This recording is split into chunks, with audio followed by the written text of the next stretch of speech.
Bueno, muy buenas tardes, bienvenidos a la Cátedra Abierta en Seguridad Social y Salud que coordina la Facultad de Derecho y Ciencias Políticas de la Universidad de Antioquia.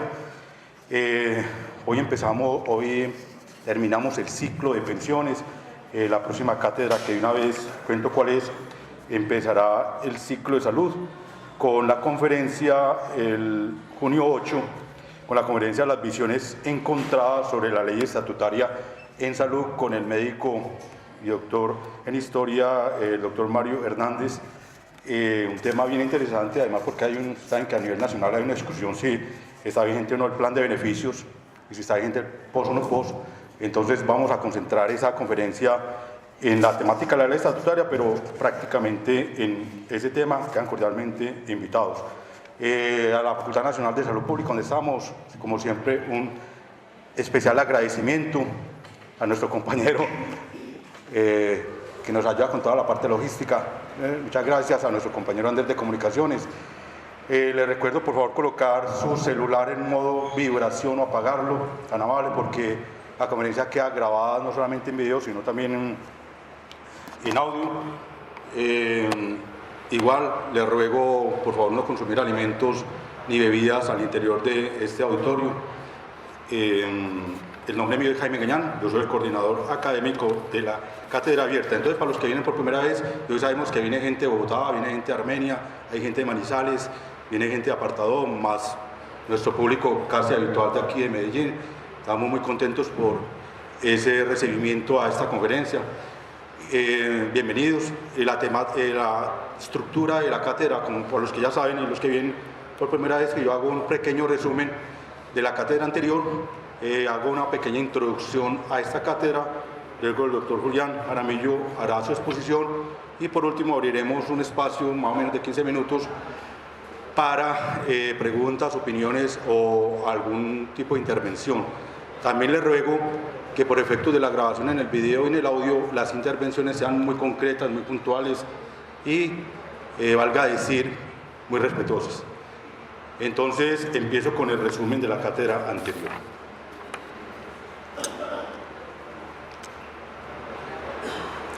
En una muy nutrida, interesante y analítica conferencia, la doctora Ligia Montoya Echeverri, aquí presente, analizó el tema de la aplicación del Manual Único para establecer la pérdida de capacidad laboral y ocupacional a la luz del decreto 1507-2014.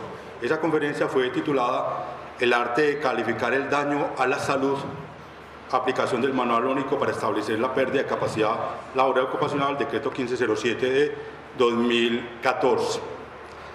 Con tal motivo, la doctora Ligia Montoya dio inicio a su conferencia determinando que el sistema de seguridad social y los operadores judiciales requieren de, comillas, dictámenes médico-laborales confiables, consistentes, reproducibles y técnicos, cierro comillas, debido a la trascendencia de tales dictámenes en el contexto de las expectativas legales y prestacionales que de ellos se pueden derivar.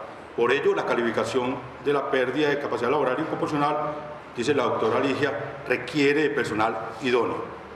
Posteriormente, referenció el marco legal para establecer tal pérdida, analizó el concepto de secuela y explicó las leyes de la baremología, así mismo detalló las ventajas y desventajas del baremo porcentual. Prosiguió la doctora Ligia Montoya con el pormenorizado análisis de la estructura del manual, para lo cual detalló la terminología referida a deficiencias desde su manual, a deficiencias desde su estructuración de rol laboral y de rol ocupacional. También puntualizó sobre el campo de aplicación de dicho instrumento, sobre las definiciones y los principios básicos del mismo, igual acerca del dictamen médico y de su contenido, y también sobre los criterios de calificación. Esta presentación fue enviada con la invitación. Si alguien viene por primera vez, con mucho gusto me puede escribir que yo le hago llegar la presentación.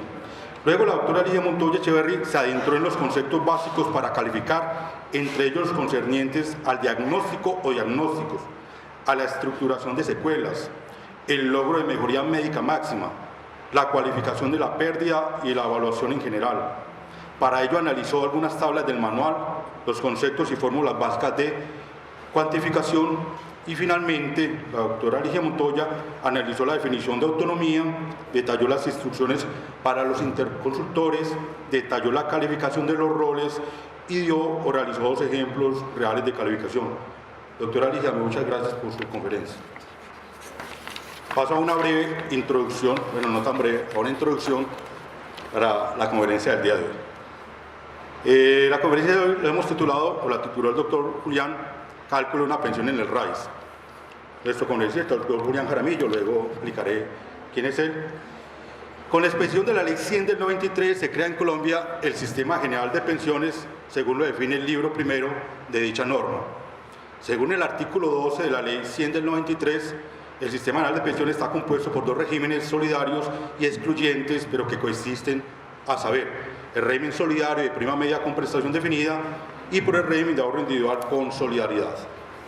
Precisamente el título tercero del libro primero de la Ley 100 del 93, reformado por las leyes 797 y 860 de 2003 y la Ley 1328 de 2009, entre otras normas, estructura el RAIS, régimen de ahorro individual con solidaridad, definiéndolo según el artículo 59 de la Ley 100 del 93 como, abro comillas, el conjunto de entidades, normas y procedimientos mediante los cuales se administran los recursos privados y públicos destinados a pagar las pensiones y prestaciones que deban reconocerse a sus afiliados de acuerdo con lo previsto en este título. Este régimen está basado en el ahorro proveniente de las cotizaciones y sus respectivos rendimientos financieros, la solidaridad a través de garantías de pensión mínima y aportes al Fondo de Solidaridad, y propende por la competencia entre las diferentes entidades administradoras del sector privado, sector público y sector solidario que libremente escojan los afiliados.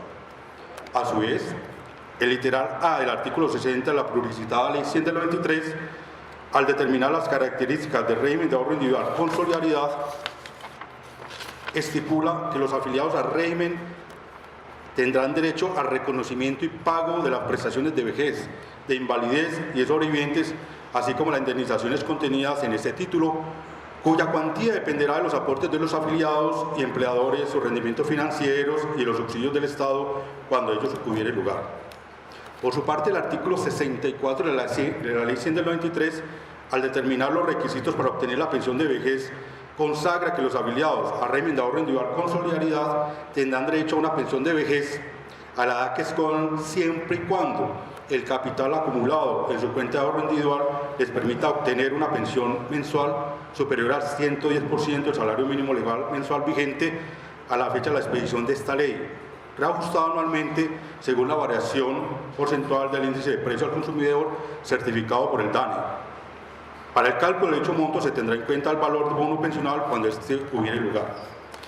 Igualmente, el artículo 65, modificado por el artículo 14 de la Ley 797/2013 y reglamentado parcialmente por el Decreto 832 de 1996, estipula la garantía de pensión mínima de vejez y establece que los afiliados que a los 62 años de edad, si son hombres, y 57 si son mujeres, no hayan alcanzado generar la pensión mínima de que trata el artículo 35 de la presente ley y hubiesen cotizado por lo menos 1.150 semanas, tendrán derecho a que el Gobierno Nacional, en desarrollo del principio de solidaridad, les complete la parte que haga falta para obtener dicha pensión.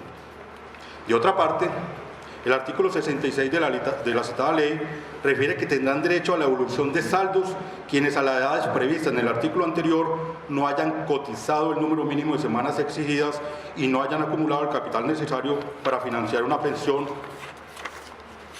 por lo menos igual al salario mínimo, por lo cual tendrán derecho a la devolución del capital acumulado en su cuenta de ahorro individual, incluidos los rendimientos financieros y el valor del bono pensional, si a este hubiere lugar, o a continuar cotizando hasta alcanzar tal derecho.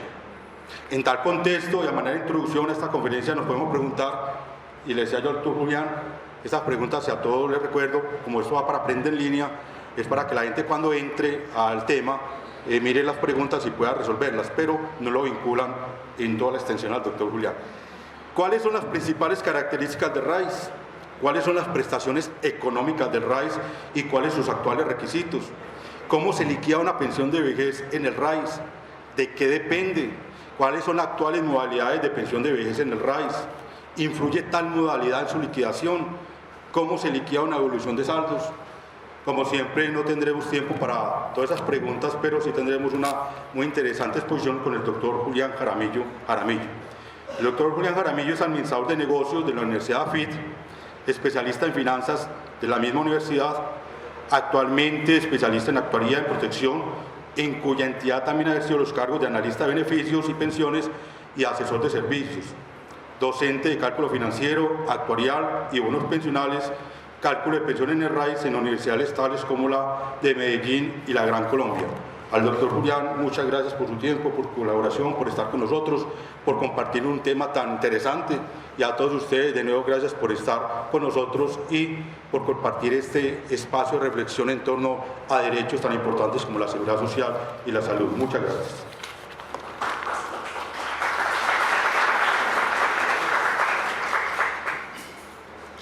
Buenas tardes a todos. Al doctor Jaime, muchas gracias por la invitación y a ustedes por la asistencia. Buenas tardes, ya, ahí sí, listo. Bueno, vamos a entrar en materia, tenemos más o menos 1 hora y cuarto para la exposición, entonces ya el doctor Jaime hizo la introducción. Llevo más o menos 9 años trabajando en protección. Ahí de los 9 años, 8 años ligado al tema de la liquidación de la mesada pensional en vejez, invalidez, sobrevivencia, entonces digamos que tengo un poco de conocimiento en el tema. Empezamos, digamos que no vamos a explicar esto. Esta es la resolución 1875 de 1997.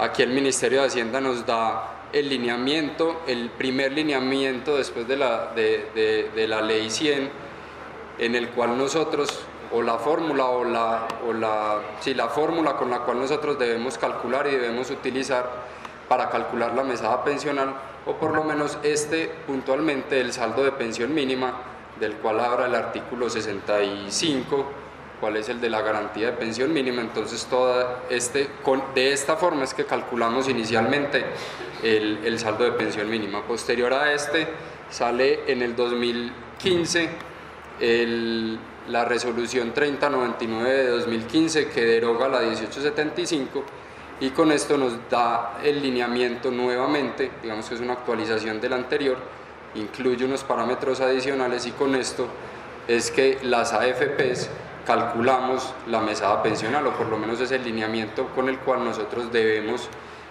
calcular la mesada pensional. Aquí pues obvio que en esta hora no vamos a entrar a desarrollar esta formulación ni nada de eso, vamos a intentar explicar y tratar de explicar los parámetros que incluyen acá, que se incluyen dentro de las resoluciones, y las variaciones que pueden tener ellas frente a variaciones del grupo familiar, frente a variaciones del capital, frente a variaciones de la tasa de interés, y cómo eso de pronto puede afectar o tanto en el capital necesario para pensionarse o en la mesada pensional. Aquí hay que hablar dentro de la fórmula como tal, digamos que un resumen de esa fórmula, de esa fórmula que está en la resolución, es que la mesada como tal se calcula de una fórmula muy simple, y la fórmula simple es el capital dividido un factor actuarial o una unidad de renta vitalicia. Basado en esa formulación tengo que empezar hablando de que claramente en el tema de las pensiones hay 2 etapas. Una primera etapa que es la etapa de acumulación, en la cual se construye ese capital con el cual uno se va a pensionar, realiza cotizaciones, tiene un trabajo formal o cotiza como independiente, hace sus aportes periódicamente para llegar a la edad de los 62 años hombre, 57 años mujer, o a la edad que uno como afiliado quiera, y decide pensionarse. Hasta ese momento es la etapa de acumulación. De ahí, de ese momento en adelante, empieza la etapa de desacumulación, llamémoslo como la etapa de disfrute, ¿cierto? La etapa en la cual uno ya se va a pensionar y va a utilizar todo ese capital que construyó durante 40, 45 años, 30 años, desde el momento en que empezó a cotizar,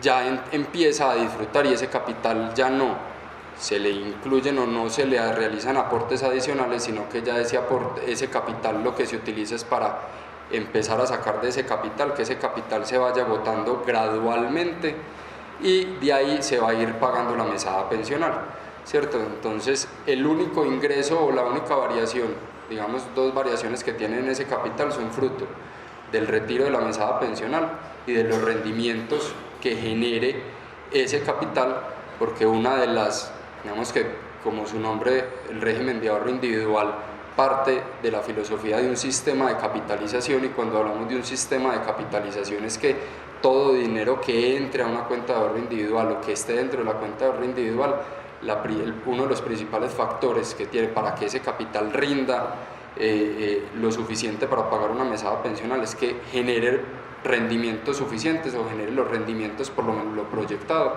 para que ese capital dure el tiempo suficiente para pagar la mesada pensional. Aquí, como les decía, entonces la pensión sale de una fórmula muy simple: capital de la cuenta de ahorro individual sobre unidad de renta vitalicia o factor actuarial. Dentro de los factores más importantes del capital se encuentra el aporte que se hace a pensión obligatoria, se encuentran los rendimientos de los aportes, se encuentran el valor del aporte como tal, se encuentra la oportunidad del aporte, que en el sistema, que en el régimen de ahorro individual se vuelve un factor muy determinante y muy importante. Y en el denominador, que encontramos la unidad de renta vitalicia, pues se encuentran otras variables diferentes: la expectativa de vida, la rentabilidad proyectada, el número de pagos que se va a hacer, y la resolución 3099 nos incluye unos parámetros o unos riesgos adicionales que no teníamos en cuenta anteriormente, que uno es el deslizamiento o el crecimiento de los beneficios pensionales.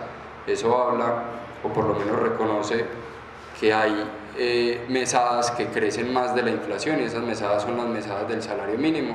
Sabemos que históricamente en Colombia el salario mínimo crece por encima de la inflación, entonces lo que hace es reconocer que aquellas mesadas que son del salario mínimo no crecen con la inflación, sino que crecen con unos puntos adicionales de la inflación, que es el aumento del salario mínimo que decreta por lo general últimamente el Ministerio de Trabajo. Un factor de seguridad y la comisión que pueden cobrar los fondos de pensiones a los pensionados. Vamos, pues por el tiempo tan reducido, vamos directamente a explicar esas variables en la unidad de renta vitalicia, ya que ahí es donde está el problema del asunto, o donde se vuelve más difícil el cálculo, ya que el capital de la cuenta individual pues es un saldo que se tiene, o es un valor simplemente que se tiene y que se va construyendo durante toda la etapa. Entonces estamos hablando que arriba el numerador hace parte y se construye durante la etapa de acumulación, y el denominador, que es la unidad de renta vitalicia, estamos hablando que es la proyección que se debe hacer para reconocer o para mirar qué es lo que nosotros estamos pensando para poder pagar esa mesada pensional, de cuánto es la mesada pensional, de cuántos son los rendimientos, cuántas mesadas se van a pagar al año, y esto es tanto el deslizamiento, el factor de seguridad y la comisión. Aquí claramente los más importantes, y en los que me voy a enfocar esta noche, es en la rentabilidad y en la expectativa de vida. ¿Qué es? Empecemos con la definición de qué es un cálculo, un factor actuarial o una unidad de renta vitalicia. Como lo ven en la gráfica, piensen en un horizonte de tiempo.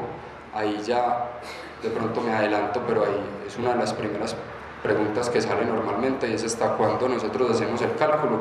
El cálculo se hace hasta los 110 años. Es decir, nosotros pensamos que la gente va a vivir hasta los 110 años. Ya más adelante les explico un poquitico más qué significa hacer el cálculo hasta los 110 años. Entonces pensemos que nosotros en ese horizonte de tiempo tenemos que hacer un pago mensual, ¿cierto? Ese pago mensual es la mesada como tal, y esa mesada se tiene que incrementar anualmente, ya sea con la inflación o con el crecimiento del salario mínimo.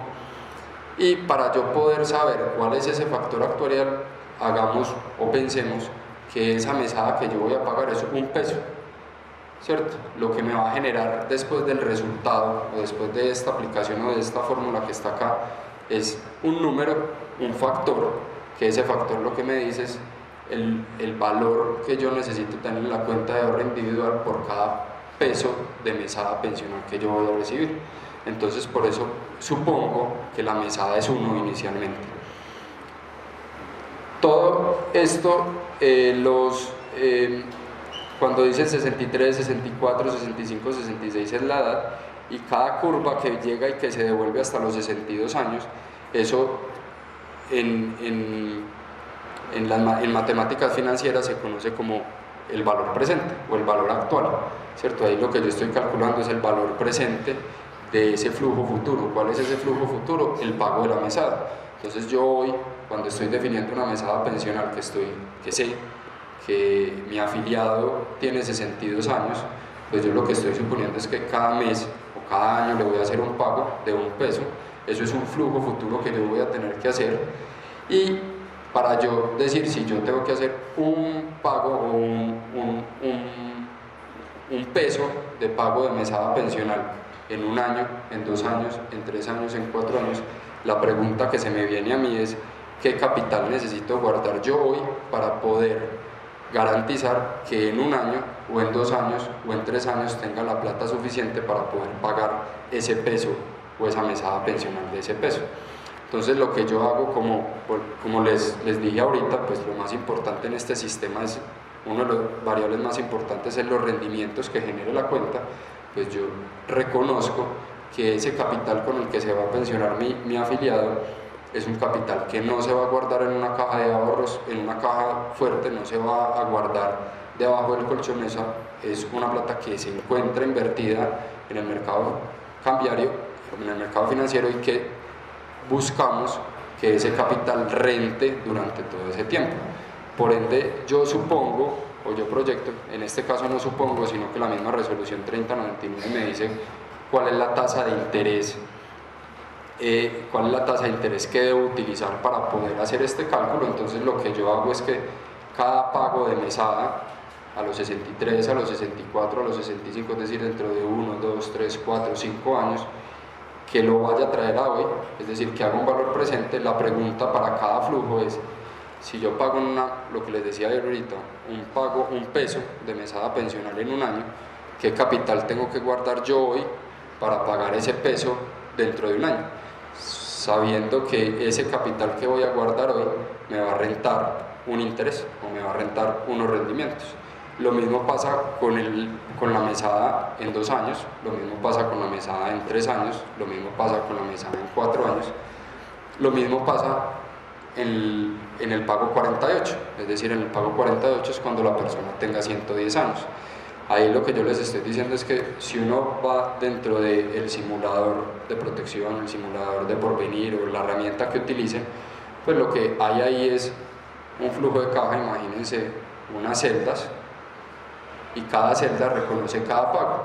Si yo el pago lo hago mensual, entonces yo ese valor presente, que lo tengo que calcular para cada mesada, para cada pago, pues yo al final de cuentas estoy haciendo 580 cálculos. 580 cálculos, ¿por qué? Porque para la mesada 1 hago un cálculo, para la mesada 2 hago un cálculo, para la mesada 3 hago un cálculo, y si multiplico 48 años por 12 me da más o menos 560, 570 pagos. Entonces yo ya proyecto desde el inicio que yo voy a hacer 570 pagos para un escenario de una persona de 62 años soltera. Factor actuarial como tal es la sumatoria de todos esos 570 pagos, ¿cierto? De esos 570 cálculos. ¿Por qué se vuelve importante acá los rendimientos? Porque a pesar de que yo estoy suponiendo que voy a hacer el mismo pago durante toda la vida, es decir, durante los 48 años, como esa plata que yo voy a guardar hoy, tengo más tiempo de que rente cuando voy a hacer el pago de los 2 años o cuando voy a hacer el pago de los 48, no es el mismo valor cada flujo. Es decir, cada cálculo no me va a dar como resultado el mismo pago o la misma necesidad de capital, sino que a más tiempo, más rentabilidad puedo generar de ese aporte que voy a guardar yo hoy en una bolsita, y por ende tengo que guardar menos plata para cada pago, siempre y cuando ese pago sea en el futuro. Entonces, ya lo vamos a ver en una gráfica pues, mucho más explícito, pero entonces lo que hace ahí es que el capital que yo necesito guardar va decreciendo a nivel que vaya pasando el tiempo. Es decir, si yo hoy voy a pagar un peso y necesito un peso hoy, porque ya lo voy a pagar hoy, en un mes no necesito un peso, necesito un poquitico menos, y en 48 años voy a necesitar mucho menos, porque ese capital que voy a guardar hoy tiene la capacidad de rentar durante 48 años para que ese capital que yo guardé hoy sea un peso en 48 años. Hasta ahí eso es un cálculo financiero normal, es un valor presente neto, que aquí lo vemos sumatoria de BP, es un valor presente actuarial. Valor presente como tal es un cálculo financiero. ¿Cuándo se vuelve actuarial? O cuándo se vuelve en el tema de pensiones, es que a cada pago yo le tengo que asociar una probabilidad. ¿Por qué probabilidad? Porque es que estamos hablando de humanos, estamos hablando de gente que va falleciendo en el camino o va viviendo más que otras. Por ende, cada pago debe tener asociado la probabilidad de que esa persona se encuentre viva al momento que yo voy a hacer el pago. Si tiene un grupo familiar, pues la probabilidad de que alguno de los dos se encuentre vivo al momento de yo realizar el pago. Cuando eso lo traducimos a la probabilidad que tiene una persona de vivir hasta los 110 años, pues realmente la probabilidad es casi cero, es 0.02% para una persona de 62 años. Si eso lo multiplico al flujo al pago de un peso de mesada pensional en los 110, pues realmente lo que yo estoy esperando es que el pago que yo voy a hacer en 48 años es cero, es 0.02. Entonces realmente yo hago el cálculo hasta los 110, pero la importancia o el peso que le pongo a esa edad, al final de los 110 años o muy cercano a los 110 años, realmente es casi cero. Es decir, yo del capital estoy destinando muy poquita plata estoy guardando muy poquita plata para pagar las mesadas en esas edades posteriores. Eso no se queda así, digamos que, acuérdense que la modalidad de retiro programado, su artículo 81 plantea pues, que hay la necesidad de hacer recálculos, la mesada pensional, y ahí cada año yo tengo que rebalancear o recalcular o revisar y evaluar todas esas proyecciones que yo hice en el cálculo inicial, y eso me va cambiando. ¿Qué pasa ahí? En probabilidad, que cada vez que yo me voy acercando a los 110, pues la probabilidad tiene que ir creciendo. No lo miremos a los 110, pues si yo a la probabilidad de los 80 años, pues hoy es una probabilidad en un año que tenga 63 años, pues es más probable que yo llegue a los 80 que la probabilidad que tenía ahorita. Listo. Aquí ya empecemos con la gráfica y ser mucho más explícito en lo que les estaba diciendo. Ese horizonte de tiempo, ese pago, no lo pensemos en un peso, pensémoslo en 1.000.000 de pesos, hagamos de cuenta que es un pensionado que va a recibir una mesada de 1.000.000 de pesos. Si nos preguntamos de qué capital necesito yo para pagar una mesada de pensional, esto es un hombre de 62 años, soltero. Si ven, ahí esto me lo tapa, pero aquí pues digamos que esto, no sé si esto lo puedo ver, sí. Aquí está hasta los 110 años, 62 a los 110 años, esta es la mesada que yo voy a pagar, ¿cierto? Entonces, si yo hago el valor presente o el valor actual de cada pago, de cada flujo, eso quiere decir que yo no voy a guardar 1.000.000 de pesos toda la vida, que era lo que les estaba diciendo ahorita, sino que yo gradualmente, cada vez que va pasando el tiempo, o entre más tiempo falte para realizar ese pago, voy a guardar un poquitico menos.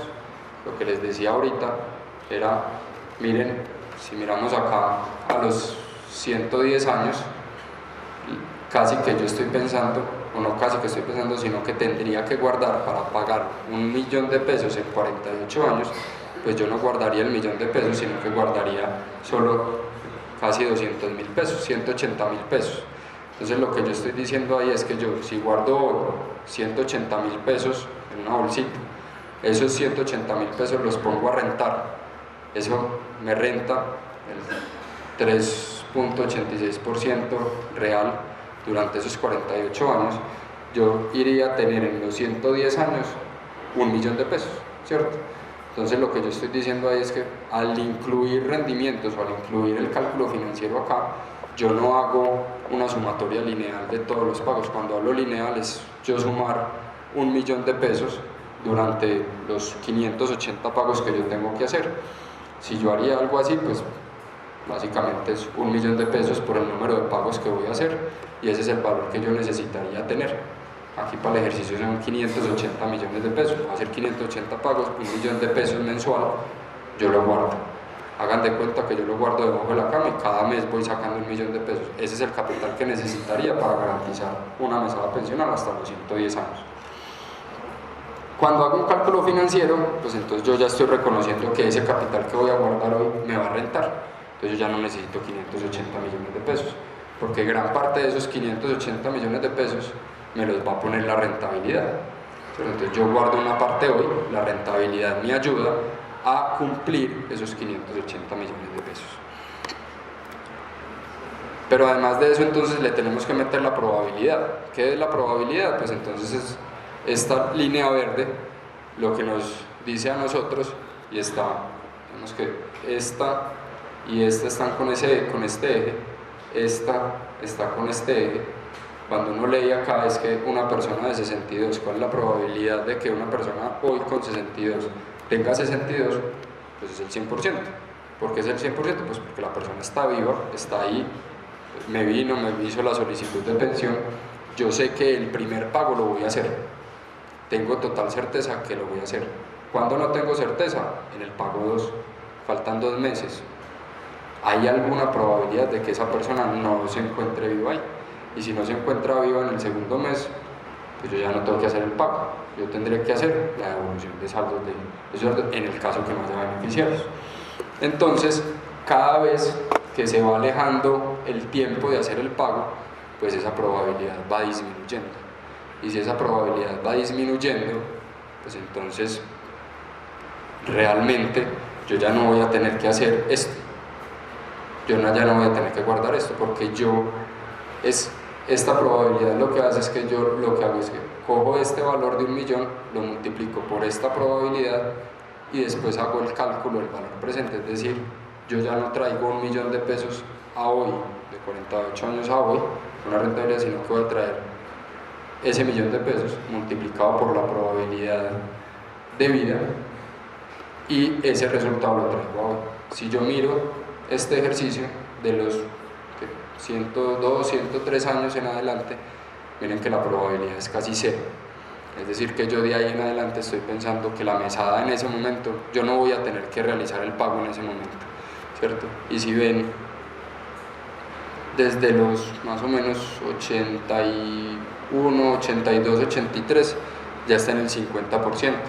Digamos que hoy en día, de acuerdo a la tabla de mortalidad que utilizamos, que la Superintendencia Financiera nos dice que debemos utilizar, que es la resolución 1555 de 2010, me está diciendo que una persona de 62 años, hombre, tiene una expectativa de vida de 21.3 años, es decir, hasta los 83.3 años.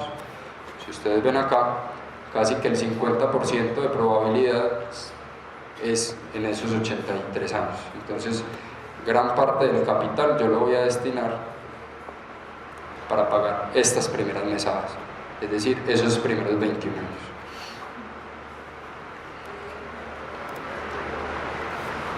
¿Cómo calculo esa probabilidad? Me voy a la tabla de mortalidad, la resolución que les dije ahorita, y esa tabla de mortalidad me trae, esta no es la tabla real, simplemente es un ejemplo, pero la tabla me va a traer esas 4 columnas. Me trae una columna X, otra una LX, otra QX y otra EX. ¿Qué significa eso? X es la edad, LX es el número de personas vivas a la edad X, QDX es la probabilidad de vida, la probabilidad de muerte o la probabilidad de que una persona de edad X muera ese año, y EX es la expectativa de vida. ¿Cómo leo yo eso?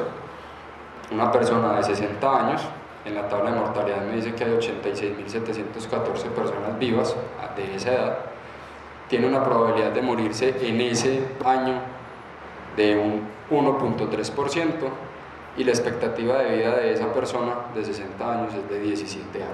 Es decir, la tabla de mortalidad me está diciendo que va a vivir hasta los 77.8 años. Cuando miramos acá entonces unos ejemplos, ese 1P60, 2P60, 10P60, digo 10Q60, en el otro está 10P60, es una persona, ¿cuál es la probabilidad de que una persona de 60 años me viva un año? El segundo ejemplo es cuál es la probabilidad de que una persona de 60 años me viva 2 años. Y el último, pues cuando es Q, es cuál es la probabilidad de que una persona de 60 años me muera en 10 años. ¿Cómo yo lo calculo con la tabla de mortalidad? La tabla de mortalidad no me da la probabilidad, es decir, yo no voy, digámoslo así, y merco la probabilidad en esa tabla de mortalidad. Yo tengo que utilizar esa tabla para calcular la probabilidad. Lo que yo hago, como les estaba diciendo, la probabilidad es cojo y utilizo los LX. Entonces, si el primer ejemplo me dice cuál es la probabilidad de que un hombre de 60 años se encuentre vivo un año después, es decir, a los 61, yo cojo los LX. ¿Cuál es la fórmula que utilizo ahí? LX más 1 dividido LX.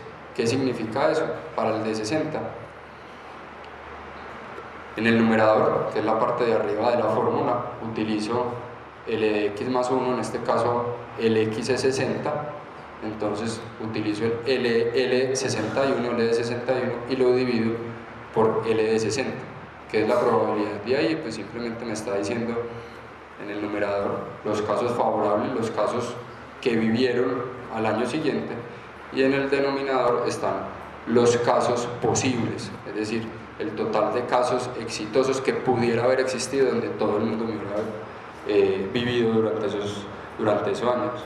En este ejemplo, una persona de 60 años, para que viva un año más hasta los 61, tiene una probabilidad del 98.61%. Eso quiere decir que si yo lo llevo a lo que estábamos viendo ahorita, yo estoy pensando que una persona de 1 millón de pesos, empezando en 1 millón de pesos a los 60, yo el próximo año le voy a hacer un pago, estoy suponiendo, no va a ser la realidad, pero estoy suponiendo que le voy a hacer un pago no de 1 millón de pesos, sino que estoy suponiendo que le voy a hacer un pago de 986.100 pesos, ¿cierto? ¿Por qué? Porque lo que les estaba diciendo ahorita, yo cojo el flujo, cojo la mesada que pienso que le voy a pagar, o la mesada a la cual tiene derecho, y la multiplico por esa probabilidad. Al multiplicarla por esa probabilidad, pues me da, en este caso, que es 1 millón de pesos, me da 980.000 pesos. El segundo caso, que ya es una persona de 60 años, la misma persona de 60 años, pero que me viva 2 años más, es decir, que llegue hasta los 62 años, hago el mismo ejercicio que les decía ahorita, LX más 1 sobre LX. ¿Cuál es LX? 60, P60. ¿Cuál es X más 1? LX, en este caso, más 2. 60 más 2 sería 62, entonces miren que traigo el L de 62 dividido el L de 60, y ahí la probabilidad es de 97.07. Miren que cada vez que me voy alejando del momento en el cual calculo la pensión, la probabilidad va disminuyendo. Hagamos un caso un poquitico más extremo, el mismo hombre de 60 años, ¿cuál es la probabilidad de que viva 10 años más, es decir, hasta los 70 años? Hago el mismo ejercicio, L de 70 sobre L de 60, número de personas vivas a los 70, 68.055, dividido 86.714, que es el número de personas vivas a los 60 años, y eso me da 78.48. Miren que si vemos la gráfica verde, esa gráfica va disminuyendo pasando el tiempo, que es lo mismo que estamos viendo acá en el ejemplo. La probabilidad de los 61 es 98, la probabilidad de los 62 es 97, la probabilidad de los 70 es 78, y así gradualmente esa probabilidad va disminuyendo, como lo muestra la línea verde. Y ahorita, si ya tengo el valor presente de cada flujo, tengo la probabilidad que le voy a asociar a cada pago o a cada flujo, fácilmente encuentro el valor actuarial, el valor presente actuarial.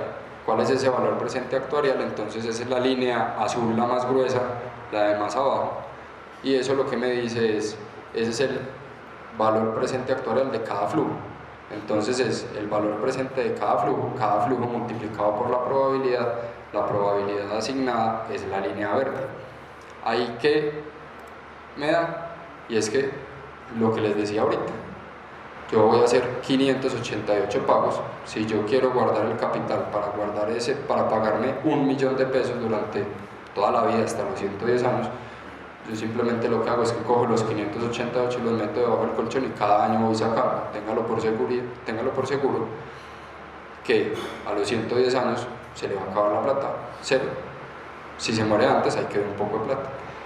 Si hago simplemente el cálculo financiero, es decir, cada flujo lo traigo a valor presente con esa rentabilidad, con una rentabilidad del 3,86 real, pues entonces yo ya no tengo que guardar los 588, yo tengo que guardar menos, ¿cierto? Porque lo que les explicaba, cada flujo, siempre cuando esté más lejos, pues voy a tener que guardar un poquitico menos.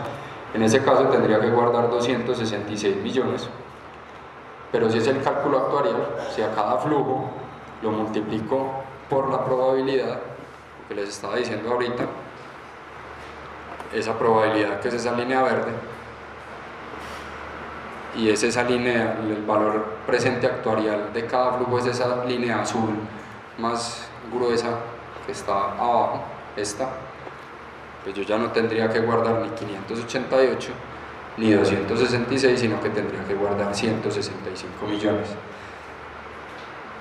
Este pues es un ejercicio, digamos que súper hipotético, no súper hipotético, pero sí es un acercamiento válido. Aquí todavía faltan unas variables adicionales para incluirlo dentro del cálculo. Lo que les estoy diciendo es que no se vayan a ir con la idea de que para que una persona de 62 años se pensione en el régimen de ahorro individual con 1 millón de pesos necesita 165 millones de pesos, no, necesita más plata. Más plata, ¿por qué? Porque todavía falta incluir la inflación, que es el crecimiento. Miren que yo ahí estoy suponiendo una línea recta como pagos. Pues dentro del cálculo hay que tener en cuenta la inflación, es decir, que cada año esa mesada tiene que incrementarse con la inflación, hay que incluir la comisión, el factor de seguridad, hay que incluir si en algún momento el salario mínimo alcanza ese 1 millón de pesos, pues a partir de ese momento que lo alcance tiene que crecer no con la inflación sino con el salario mínimo, entonces eso crece un poquitico más, pero no crean que es muy diferente a eso, puede ser fácilmente 180, 185, 190 millones de pesos, es muy diferente. Y no crean que para una persona que cotice 180 millones de pesos es muy difícil conseguirlos, realmente no es tan difícil. Cuando les digo que no es tan difícil es que, por no lo mismo, el sistema de capitalización se basa en que la cuenta de rendimientos, los ejercicios que hemos hecho, digamos que todavía no es muy concreto, más que porque pues digamos que el régimen de ahorro individual todavía es un régimen joven en el sentido que tenemos 23 años y todavía no tenemos el primer pensionado que se haya afiliado en protección, que se haya afiliado en una AFP y se haya pensionado aportando siempre a protección. Si hay algunos casos, pues pensión anticipada de 40, 43 años, gente que se ha pensionado a esa edad, digamos que eso no es el Pareto, no ese es el ejemplo. Pero a lo que vamos es que los ejercicios que hemos hecho es que una persona para pensionarse con una mesada pensional buena, pues, o que se pueda pensionar en el régimen de ahorro individual, su capital al final de la edad laboral, de la edad activa, es decir, a los 62 años, pues es una persona que ese capital está compuesto más o menos entre el 70 y el 80% de ese capital está compuesto por rendimientos, es decir, el esfuerzo que uno tiene que hacer es solo del 20 o el 30%. Si eso lo ponemos en práctica y lo ponemos en este ejemplo, pues para hacerlo fácil, 200 millones de pesos, el aporte que uno tiene que hacer es de entre 40 y 60 millones de pesos, el resto son rendimientos que genera la cuenta, un rendimiento a largo plazo. Ahí digamos que eso varía mucho en las variables que mostrábamos ahorita, la rentabilidad del fondo, el momento de los aportes, la oportunidad del aporte, el valor del aporte. Y acuérdense que tienen desde el momento en que empiezan a laborar hasta los 62 años, una persona que empiece a trabajar a los 22, 23, 24, 25, 30, pues tiene 32, 35, 40 años para hacer ese aporte. Digamos que no es un aporte que vaya a hacer ya. Este ejercicio que sigue ya es, digamos que el mismo ejercicio de ahorita, digamos que en el mismo valor de mesada pensional, la misma tasa de interés, la misma rentabilidad se está proyectando, simplemente hay un cambio, y ese cambio es una cónyuge. Acuérdense que el ejercicio anterior es un hombre de 62 años soltero, solo, no tiene beneficiarios. Aquí este ejercicio ya lo que tiene es una cónyuge para el ejercicio tomé una cónyuge de 57 años, 5 años menor, y ahí lo que me cambia no es ni el pago de la mesada supongo que es lo mismo, 1 millón de pesos, no me cambia el valor financiero o el cálculo financiero, el valor presente no me cambia porque es el mismo, lo único que me cambia es la probabilidad, la línea verde. Si se acuerdan ahorita, en el caso de ahorita, miren dónde está la línea verde, mucho más tirada hacia la izquierda, ahorita ya es más a la derecha. ¿Y por qué la probabilidad cambia? Porque yo tengo que, cuando hay un beneficiario, pues se tiene que proyectar, o el pago lo voy a hacer cuando cualquiera de los dos se encuentre vivo, uno solo, ¿cierto? Cualquiera de los dos me puede venir a reclamar. Digamos que primero el pensionado, fallece el pensionado y me viene a reclamar la cónyuge.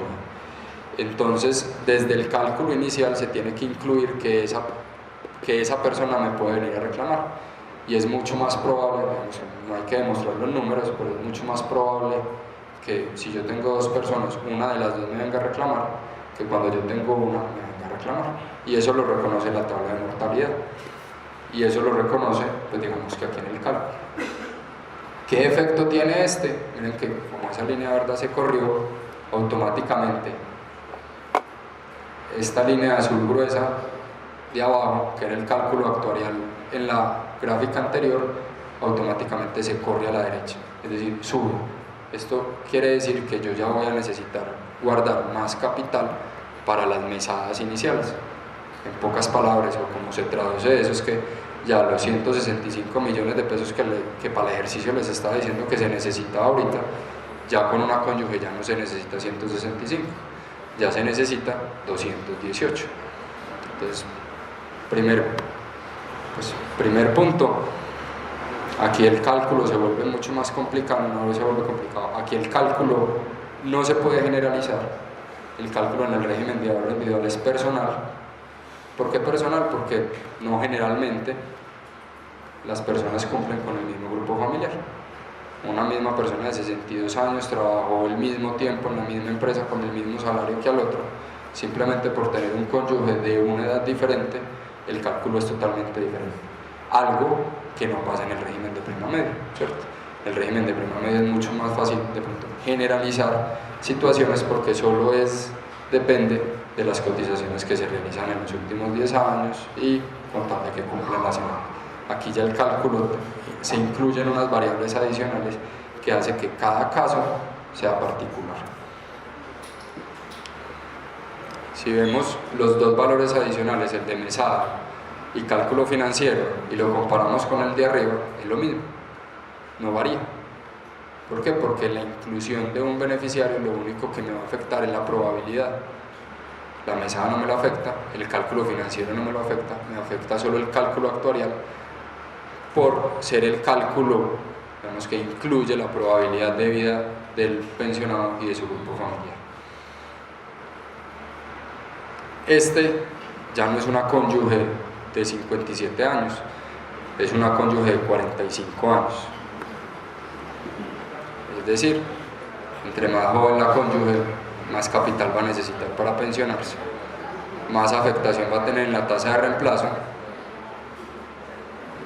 más fácil le va a favorecer pensionarse en el régimen de prima media. Vemos que aquí no podemos tapar el sol con un dedo. Aquí hay muchos factores en el régimen de ahorro individual que juegan a favor o en contra del pensionado. Por eso cada caso hay que analizarlo, cada caso es diferente para poder tomar una decisión. Volvemos a lo mismo, vemos la línea verde se encuentra ahí en el primer caso, línea verde se encuentra ahí en el segundo caso.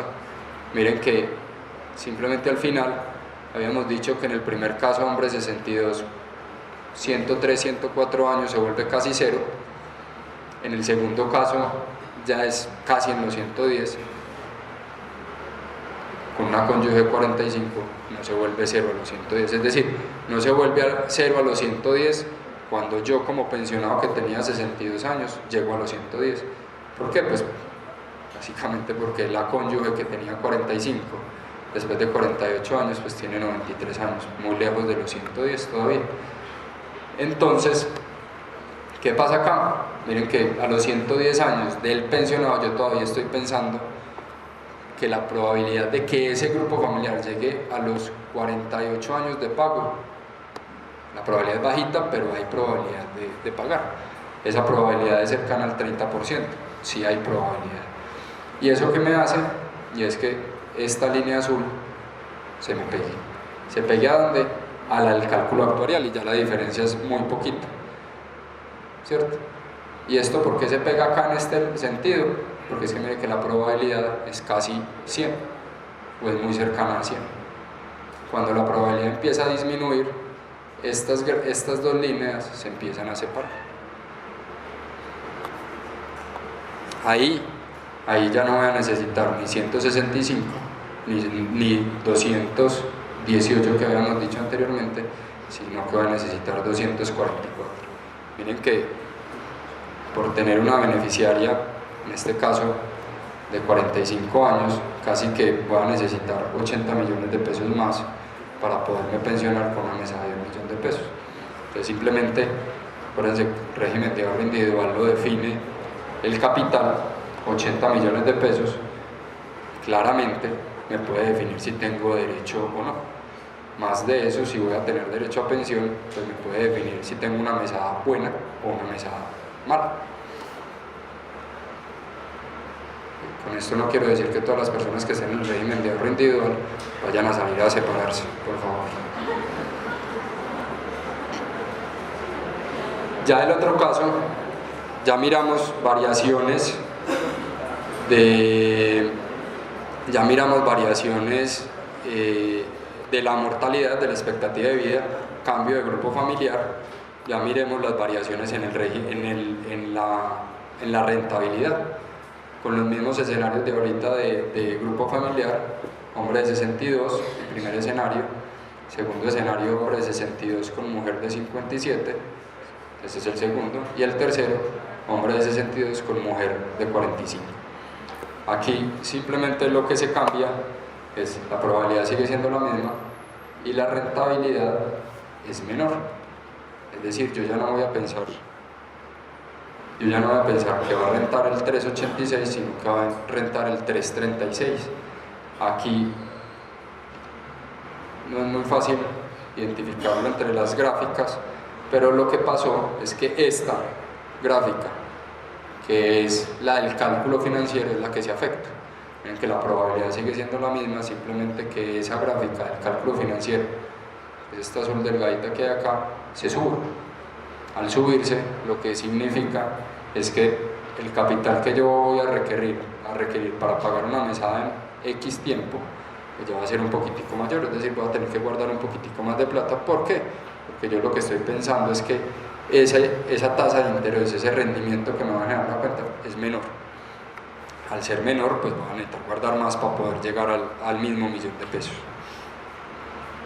Ahí qué pasa, y es que acuérdense que en el anterior que tenía el 3.86 iba a necesitar 165 millones de pesos, ya aquí no voy a necesitar 165, sino que voy a necesitar 173. Pequeña diferencia, pero hay diferencia. Entonces, vemos que hoy en día Lo que les decía ahorita es que la resolución 3099 nos dice determinó que el Ministerio de Hacienda, a través de la 3, Dirección de Regulación Económica para la Seguridad Social, una delegatura del Ministerio de Hacienda, cada 6 meses nos tiene que definir o nos tiene que decir cuál es la tasa de interés que nosotros debemos utilizar para hacer el cálculo. 1 de enero cambia, 30 de junio cambia. Eso lo incorporamos nosotros, nos llega la comunicación, lo incorporamos, cambiamos el parámetro en el sistema y empezamos a hacer los cálculos así. No sigue siendo potestad de las administradoras. Aquí hay un cambio adicional y es que el cálculo actuarial ya cambió. Acuérdense que los escenarios anteriores que simplemente cambiaba el grupo familiar, tanto el primer escenario de mesada era igual, el cálculo financiero era el mismo, simplemente cambiaba el cálculo actuarial. Aquí ya hay 2 cambios. Aquí cambia el cálculo financiero porque cambió la tasa de interés y cambia el cálculo actuarial, pero porque cambió el cálculo financiero, no porque cambió la expectativa de vida o la probabilidad de vida. Si vamos a ver anteriormente, eran 2.66 en el cálculo financiero, si lo ven acá. Ya en este caso, cuando bajo la tasa de interés, ya es 3, ya es 2.90. Este caso ya incorpora el segundo escenario en cuanto a grupo familiar, una cónyuge de 57 años, anteriormente necesitábamos 218 millones de pesos, ya que vamos a necesitar 232, sube, el cálculo financiero sigue siendo el mismo, 290, pues, igual al de ahora, y la cónyuge de 45 años, con la cónyuge de 45 años, pues miren, es mucho más el tiempo en el que estos 2 gráficas son similares, casi similares, y ya se va a necesitar 263 de 244.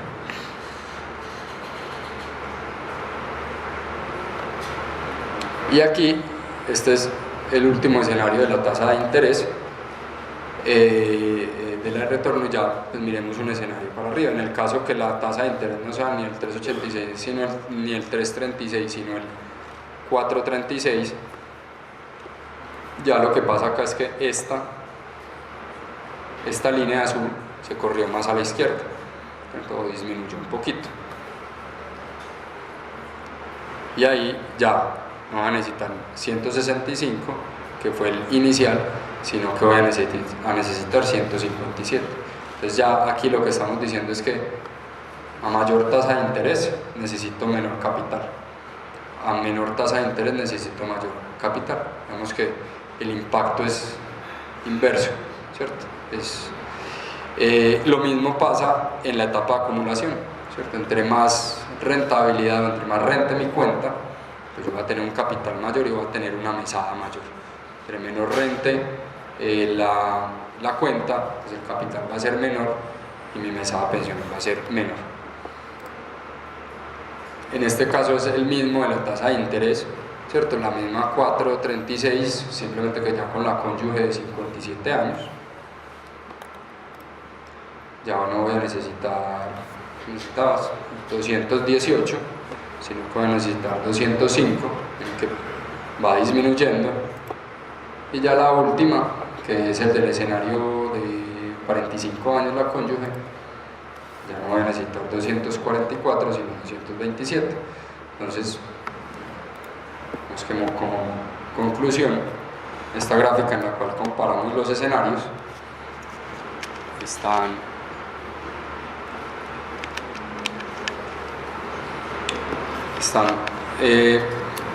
los 3 escenarios con los grupos familiares: hombre 62, hombre 62 y mujer 57, hombre 62, mujer 45, las tasas de interés. Entonces, lo que les decía ahorita, a menor tasa, mayor es el capital que necesito. Vean esto como capital expresado en millones de pesos que se necesitaría para que un grupo familiar de estas características podría tener una mesada de 1 millón de pesos. Parece que aquí faltan unos detallitos, pero vale 20, 25 millones de pesos más, puede ser los otros los otros 3 o 4 variables que faltan. Por eso les dije que me iba a centrar simplemente en la expectativa de vida, peso, mortalidad y tasa de interés, porque claramente son las más importantes o las que más impacto tienen. Y aquí, si uno mira, pues cada vez que el grupo familiar, entre el grupo familiar haya una expectativa de vida mayor, es decir, que uno de los dos sea menor, más joven, se necesita más capital, porque se va a proyectar que se va a tener más pagos por hacer. Y a tasa de interés comparado, a mayor tasa de interés, menor va a ser el capital que yo necesito.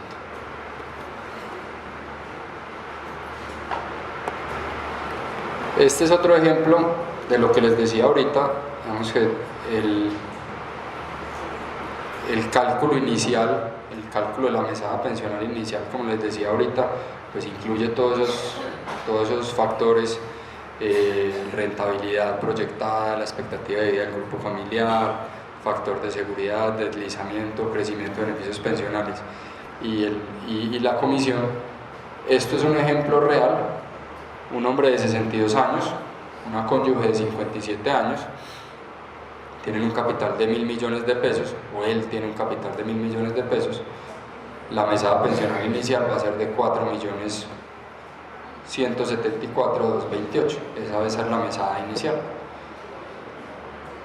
Una de las características más importantes de la modalidad de retiro programado es el recálculo de la mesada pensional, ¿cierto?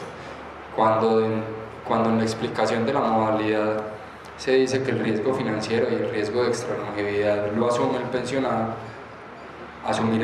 cuando lo asume el pensionado, eso quiere decir que a cualquier variación de estas dos variables se tiene que ver afectada la mesada pensional, y de esa es la forma que lo asume el pensionado. ¿Cómo se ve afectada la mesada pensional? Para arriba o para abajo. En este caso, esto es una gráfica con 3 escenarios de rentabilidad solamente. No hay cambios de beneficiarios, pero a cada recálculo se está incluyendo la actualización de la tabla de mortalidad o de la expectativa de vida o de la probabilidad de vida del grupo familiar. Como ya dije, estos son un grupo familiar de 2 integrantes, empiezan en 4 millones. Inicialmente lo que se ve es que la mesada pensional tiende a subir, pero tiende a subir, acuérdense, aquí estamos hablando en términos nominales. Cuando hablamos de términos nominales es que esos incrementos son reflejo de la inflación, no son reflejos, no quiere decir que yo dentro de un año vaya a ser, no sé, 200, 300 mil pesos más rico o voy a tener más de ingreso. Eso lo tiene, pero es porque los gastos también están subiendo. Entonces casi que uno podría decir que el valor adquisitivo en el tiempo se mantiene. Entonces toda esa subida inicial hasta los 88, 90 años, un poquitico más, 91 años, son reflejo de la inflación.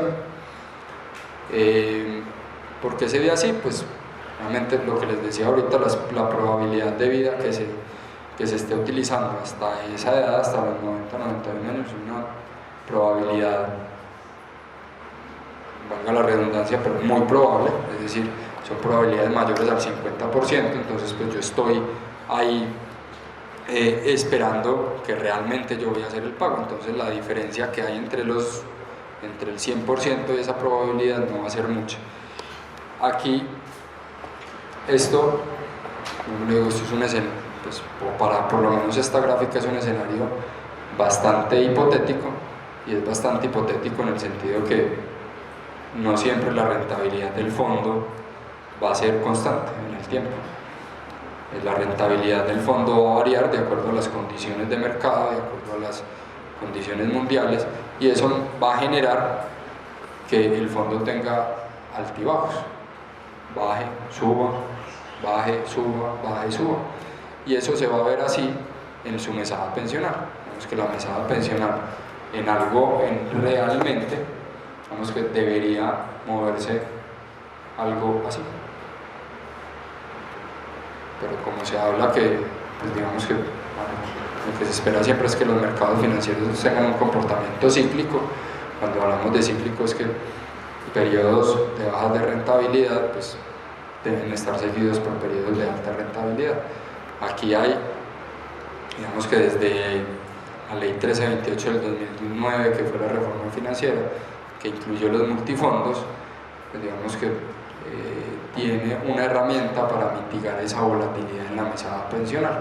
Cuando les digo cuál es esa herramienta para mitigar la volatilidad en la mesada pensional, estoy hablando simplemente de multifondos, de la creación del fondo de retiro programado y el régimen de inversión dispuesto en este fondo, que es un régimen que está realmente expuesto a renta fija y que sí hay variación, claro que sí, pero pues que la variación es mucho más limitada, a un mayor riesgo, que la gran parte de su portafolio puede estar invertido en acciones o en renta variable.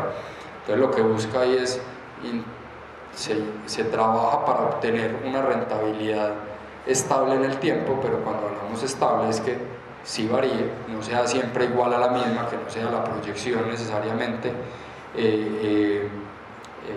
la rentabilidad que utilizamos para realizar la proyección o para realizar el cálculo, pero esa rentabilidad varía, ¿cierto? Y si lo vamos a ver en el tiempo, pues la rentabilidad es, cuando hablamos de real, comparado con la 386, el año pasado fue 5.35 real, pero hace 2 años fue el 2 y pedazo, hace 3 años fue el 1 algo. Entonces son rentabilidades que van variando y que va cambiando el entorno de la cuenta de ahorro individual, que genera, como está explícito en la modalidad de retiro programado, pues esos riesgos financieros, que es esa volatilidad de los rendimientos, y esa extra longevidad, es decir, que viva más de lo esperado, pues genera una variación implícita en la mesada pensional. Porque de aquí, 90, 91, 92 años, porque de acá en adelante empieza una caída bastante empinada de la mesada pensional. Y acuérdense que lo que hablábamos ahorita era, voy a volver un poquito para ver la gráfica de la probabilidad, que es esta misma gráfica. Miren que 90, 92 más o menos es el 50%. La expectativa de vida conjunta de ese grupo familiar es más o menos casi 30 años, ¿cierto? Entonces yo estoy diciendo que hasta los 92 años estoy suponiendo que ese pago que voy a hacer en los 92 años pues tiene una probabilidad del 50%, lo que les decía ahorita. Si ustedes miran esta gráfica, toda esta área debajo de la curva, de esta curva verde, supongan que es el capital que yo estoy destinando para hacer los pagos. Si uno coloreara todo esto, pues claramente la gran cantidad de su capital está enfocado en pagar las mesadas pensionales hasta la expectativa de vida. Si yo no hiciera nunca el recálculo, nunca, sino se incrementara la inflación, por ejemplo, por lo menos para el caso de los 1.000 millones de pesos, para este caso, si yo solo incrementara la inflación, lo que pasaría es que básicamente acá, más o menos acá, el capital que tendría en la cuenta sería insuficiente para continuar pagando las mesadas pensionales y tendría que ir aplicando el control de saldos. El control de saldos está estipulado en el artículo 12 del decreto 832, y lo que dice el control de saldos es que cuando en la cuenta de ahorro individual se encuentre el capital suficiente para contratar una renta vitalicia del mínimo, contrátela y pase esa persona a una renta vitalicia del mínimo. Entonces, claro, no lo haría acá, pero pues lo tendría que hacer acá, que yo no bajaría la mesada pensional por acá, sino que la mesada pensional debería estar siguiendo con inflación, entonces estaría por acá, mientras con recálculo estaría por acá. Vamos, que sería mucho más pronunciada esa caída, porque sería subiendo y de un momento a otro tendría que bajar. Eso es lo que la interpretación que nosotros hacemos la ley y de las normas.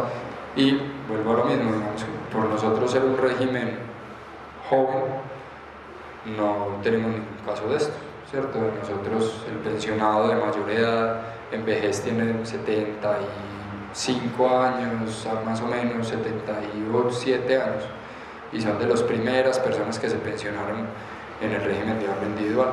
La gran masa de pensionados de vejez, en estos momentos Protección tiene más o menos 13.000 pensionados de vejez, está entre los 60 y 64 años, 65 años. Ahí está la masa concentrada de pensionados de vejez. Entonces, pues, si les estoy diciendo que esto se empezaría a ver a los 90, 91 años, todavía falta mucho tiempo para ver si eso pasa o no. Puede que no pase, puede que las rentabilidades siempre sean buenas, eso no va a pasar, pero sean buenas y haya que aumentar, o aumentemos la mesada pensional o sean inferiores y tengamos que hacer recálculos anticipados, pues para evitar esa disminución grande allá al final de la vida laboral.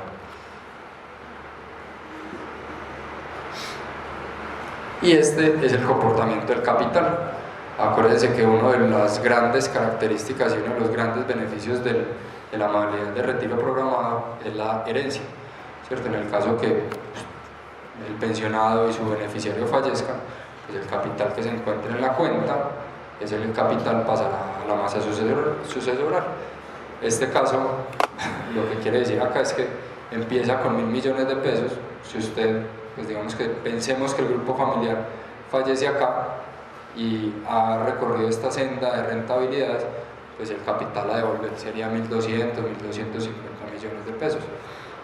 Si fallecen por acá, el capital sería 600, si fallecen por acá, pues no debería estar llegando acá, mucho más acá, debería parar y pasarle una renta vitalicia, pero pues si fallecen por acá, vamos que habría capital para devolver. Es decir, cualquier muerte del pensionado y no hay beneficiario, o de muerte del pensionado y el beneficiario, el saldo que hay en la cuenta de ahorro individual, por ser una cuenta de ahorro individual, es decir, nominada es que una persona es dueña de esa plata se devuelve al dueño. Digamos que uno de los grandes beneficios del retiro programado, que no tiene ni la renta vitalicia en una aseguradora, ni que tiene el régimen de prima media. Aquí ya, estos últimos 15 minutos que nos quedan, pues ya digamos que pudimos ver lo de abajo, a detalle, digamos, lo del denominador, la unidad de renta vitalicia, pues que esas dos variables principalmente y sus variaciones o sus impactos que puede tener en un capital necesario. Ahorita arriba, la etapa de acumulación en el numerador.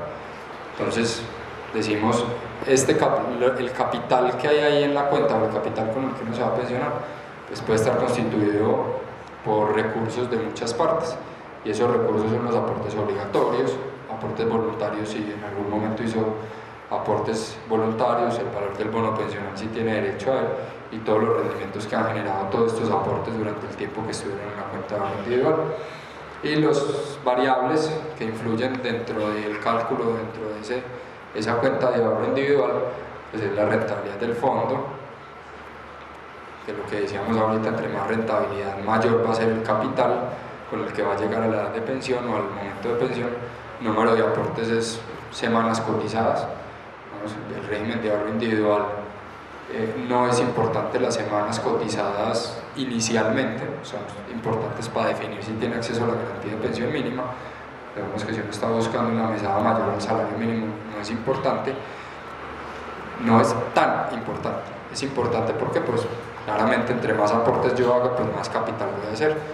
Piensen que esto es una cuenta de ahorros, y entre más aportes yo haga, pues más saldo voy a tener yo al final del momento en que lo quiera retirar. Número de los aportes, oportunidad en el aporte, ahí el 2 o el 3, el 2 es el valor del aporte, pues básicamente el valor del aporte es pues, si yo cotizo por un salario mayor, pues mayor voy a ahorrar, más plata voy a ahorrar, más plata voy a tener al final de la cuenta de ahorro individual.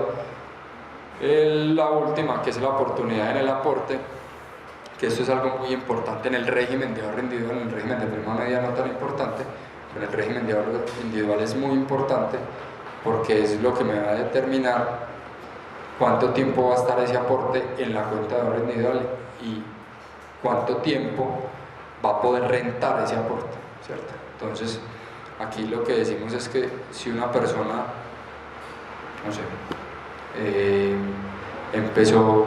va a empezar su vida laboral a los 40 años, un hombre, o a los 37 para que cumpla los 25 años y cumpla las 1300 semanas, casi que podríamos estar diciendo, venga, va a ser muy difícil que usted en el régimen de ahorro individual vaya a constituir un capital importante para poder soportar una mesada importante. Es decir, la tasa de reemplazo ahí se va a ver impactada muy grande. Una persona joven que va a entrar apenas a la vida laboral a los 20 años, 22 años, digamos que sí le beneficia, inicialmente le beneficia estar en el régimen de ahorro individual, porque pues aporte que vaya a ser a los 22 años, pues van a tener 40 años de rentabilidades, 40 años de rendimientos, que es ahí donde se vuelve importante la capitalización.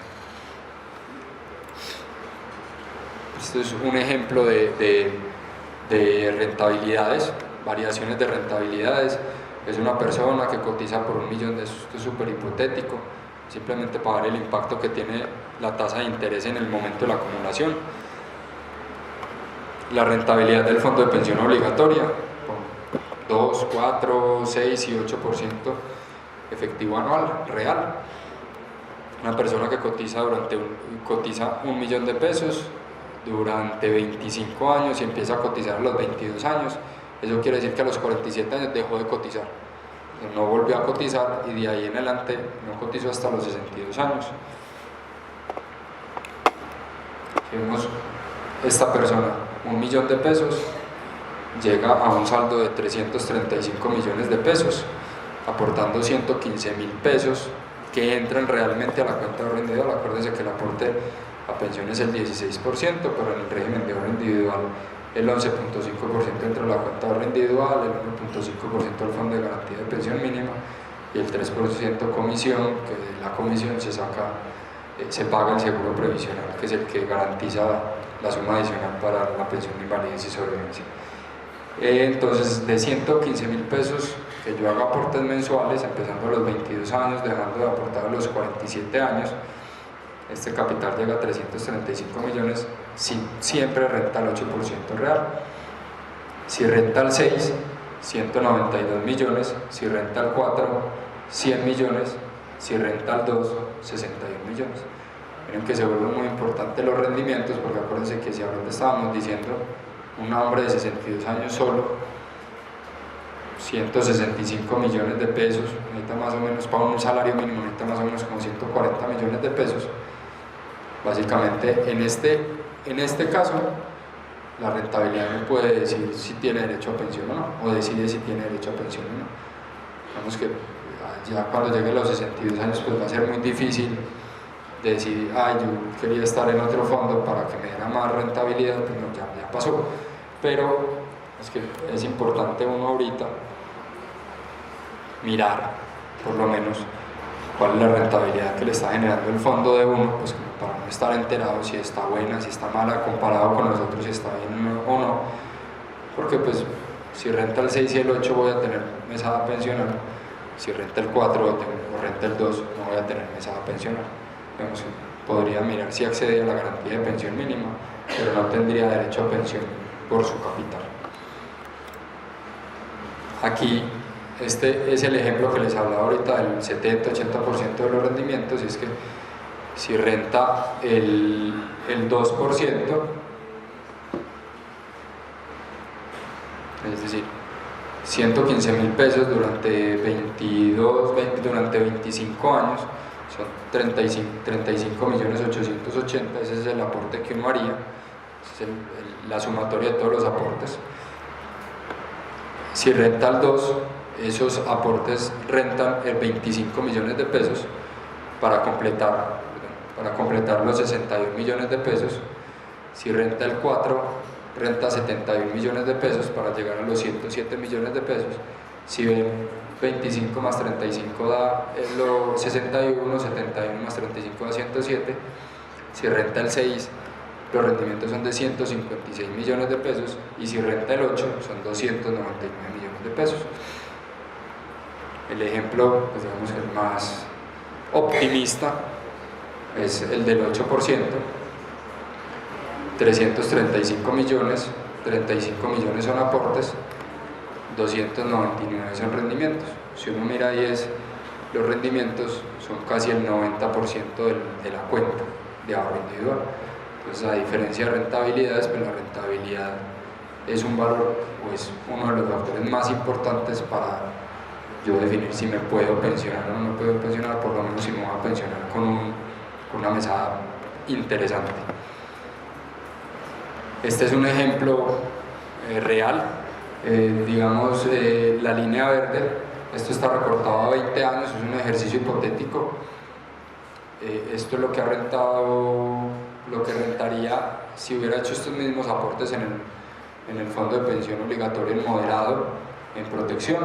Entonces, esta persona, el 4, el 6 y el 8, y hasta este momento esto fue hecho hasta el 2016, 2015, finalizando 2015, llegaba a los 72 millones de pesos. Es decir, si el mismo escenario hubiera pasado en el fondo, en la AFP, pues se tendría más capital. Lo que estamos diciendo es que del 94 al 2015 la rentabilidad del fondo ha sido mayor al 8% real. Esto, las rentabilidades históricas nada me garantizan rentabilidades futuras, pero lo que yo les decía, y es que el mercado financiero es cíclico, lo vemos acá. Miren que todas estas bajadas pueden ser crisis financieras mundiales y después se recupera. Esto es una subida súper grande, pero baja. Miren esta caída bastante grande. Esto lo más seguro es que es 2007, 2008, crisis financiera de ese momento. La cuenta de ahorro individual sufre bastante, pero después vuelve y se recupera. Y eso va a pasar. ¿Qué es lo importante cuando uno está en la etapa de acumulación? Es mirar digamos que la foto completa. La foto completa es yo mirar con qué inicié y con qué terminé, no cómo ocurrió el camino. Porque cómo ocurrió el camino, o si yo voy mirando que mi capital va disminuyendo, pues claramente me asusto, pero yo no materializo esa pérdida hasta que no me vaya a pensionar, hasta que no lo vaya a utilizar. Si yo hoy, que tengo 34 años, me asusto porque mi capital el año pasado bajó un 10%, la verdad me estaría asustando muy prematuramente, pues porque me faltan casi 30 años para pensionarme. Ahí es en el momento que me voy a pensionar. Es por eso que los multifondos entran en juego y entra la ley de convergencia, en la cual los faltando 5 años, digamos que cada 20% de su capital va migrando a conservador, buscando que esta volatilidad no afecte su cuenta de ahorro individual. No lo afecta, que sí lo va a afectar, que sí va a haber volatilidad, pero la volatilidad va a estar muy mitigada por la forma en que se invierte conservador. Claramente lo que está diciendo ahí es que faltándole 5 años para la pensión, pues digamos que ya no es tiempo de correr riesgos. Hasta los 45 años un hombre podría estar, 45, 50 años podría estar diciendo que puede uno correr riesgo porque faltan más de 10 años para pensionar. Son 10 años que si el capital de los 45 a los 50 bajó, pues tengo 10 años para recuperarlo. Y como nos muestra la historia, vuelve a ser cíclico y siempre una caída, siempre una recuperación en el futuro. Este salario de cotización, este no es salario de cotización, esto es tiempo de cotización, 500 semanas, 1000 semanas, 1300 y 1800, una rentabilidad del fondo del 6% real efectivo anual, un salario de 1.000.000 de pesos, 500 semanas y las cotizó al inicio, es decir, 10 años, cotizó de los 22 a los 32, no volvió a cotizar, llega a los 110. Miren que si comparamos una persona que cotizó 25 años pero el fondo rentó el 4% con una persona que cotizó con el mismo salario solo 10 años, el capital es el mismo.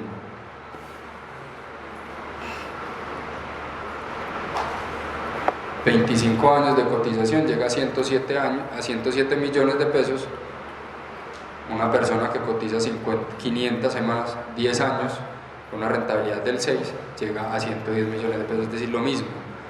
Por eso es que la rentabilidad, vuelvo y repito, es súper importante. Si cotiza 20 años, es decir, 1000 semanas, 172, si cotiza 1300 semanas, 192, que es lo mismo que habíamos hablado ahorita, si cotiza 1800 semanas, son 217.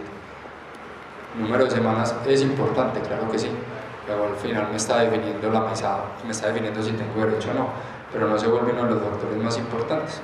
Que de 1000 a 1300 el capital solo sube 20 millones de pesos. 20 millones de pesos es 80.000, 90.000 pesos en la mesada pensional. Y son 300 semanas, son 6 años de cotización. De 1300 a 1800 semanas, que son 10 años más de cotización, el capital solo me aumenta 30 millones de pesos, 25 millones de pesos. Volvemos a lo mismo, por 10 años más de cotización, en la última etapa, después de un momento por allá, vemos que el impacto sí es favorable, pero el impacto no se vuelve tan grueso.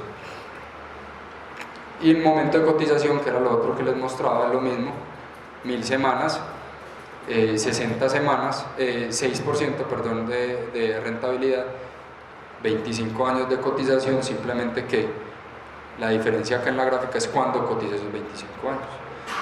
Usted cotiza esos 25 años de los 22 a los 47, llega a 192, usted los cotiza de manera discontinua, que es como, digamos que la mayoría del mercado laboral colombiano, pues discontinuo es que coticé 6 meses, o tengo trabajo 6 meses, no tengo trabajo 3 meses, tengo trabajo 2 años, no tengo trabajo 6 meses, pues que va brincando, entonces entra plata cuando tiene trabajo, cuando no tiene trabajo no se cotiza, y pues, digamos que totalmente normal, pero eso tiene un impacto en el régimen de ahorro individual, y es que esos aportes que no se pudieron hacer de joven porque estaba desempleado, o en el momento que sea porque estaba desempleado, pues al final, si en la vida laboral cotiza lo mismo, sí tiene un impacto en el momento en el que haga ese aporte. Y eso es lo que les decía ahorita. Es que ese aporte que se hizo a los 22 años, tiene 40 años de tiempo de rendimientos, ese aporte que hizo a los 32 años tiene 30 años de rendimiento. Si usted lo va a reemplazar con un aporte que va a ser a los 60, ese aporte solo tiene 2 años de rendimiento. Es que esa diferencia en tiempo de rendimiento es lo que me genera que el capital sea diferente. Entonces va a llegar a los 155 millones de pesos, eso es un aleatorio, eso es un ejemplo, pero es el último, que era lo que les decía ahorita. Esto es una persona que empezó a cotizar a los 37 años, cotizó 25 años derecho de forma continua hasta los 62 años, va a tener un capital de 84 millones de pesos. Volvemos a lo mismo. Miren que ahorita, el escenario de ahorita, si usted cotiza 10 años iniciales de los 22 a los 32 y no vuelve a cotizar con las mismas condiciones de 1 millón de pesos y del 6% real, llega a un capital mucho más grande, 25 millones de pesos más, simplemente por cotizar al inicio y cotizar muchísimo menos de lo que se cotiza en este punto. Ya. Aquí los dejo ahí con esa tablita. Diferentes, pues esto es súper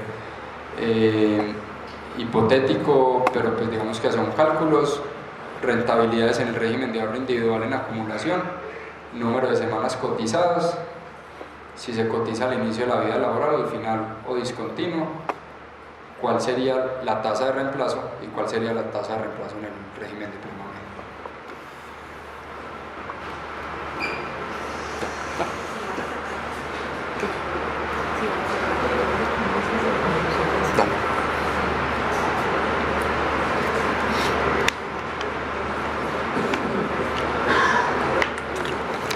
Aquí ya, entonces, ¿cómo se lee esto? Una persona que cotizó 1000 semanas, que durante la acumulación se rentó el 6%, esas 1000 semanas va a tener una mesada pensional de 79% como tasa de reemplazo, es decir, de 790.000 pesos. Así se lee.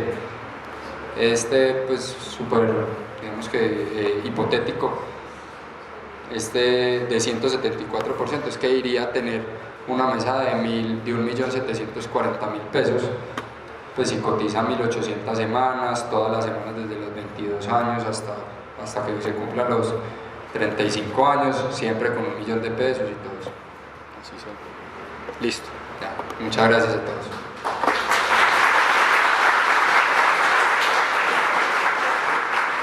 Señores, el profesor Gañán se excusa, tiene un compromiso. Me presento, Carolina Montoya, docente de la Cátedra de Funciones de la Facultad de Derecho de la Universidad de Antioquia. Agradecemos al profesor Julián Jaramillo por su exposición y antes de pasar a las preguntas, quiero hacer unas cortas conclusiones. Espero que Julián intervenga en el evento de considerar lo contrario. Señores, observamos entonces que el régimen de ahorro individual le conviene a la población joven, específicamente por el tiempo en el que los aportes van a estar expuestos a obtener rentabilidad. Lo otro a concluir es que el cálculo actuarial para definir el monto de la mesada pensional obedece a ciertas variables.